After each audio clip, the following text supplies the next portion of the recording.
Σε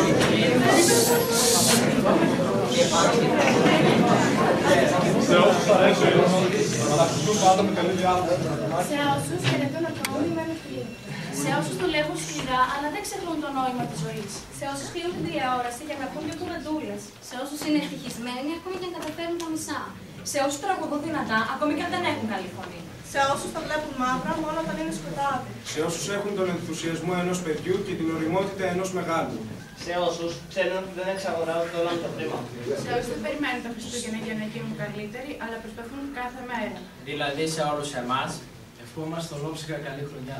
Ήρθε ο νέος χρόνος να φέρει λιγότερα. Λιγότερα, ναι, λιγότερο πόνο σε αυτούς που πονούν. Λιγότερο μίσος σε αυτούς που μάχονται. Λιγότερη στέρηση σε αυτούς που στερούνται. Λιγότερο πόλεμο, λιγότερο θάνατο. Λιγότερη εκμετάλλευση και λιγότερη καταπίεση. Και αν τύχει λοιπόν και φέρει μαζί λιγότερη διαφθορία Και λιγότερη απόδοση. Λιγότερο πλούτο. Λιγότερη καλοπαίρεση. Ίσως τότε μας χαρίσει και λιγότερη ελαφρομυαλιά και λιγότερη σπατάλη. Ίσως τα λιγότερα είναι περισσότερα. Χρόνια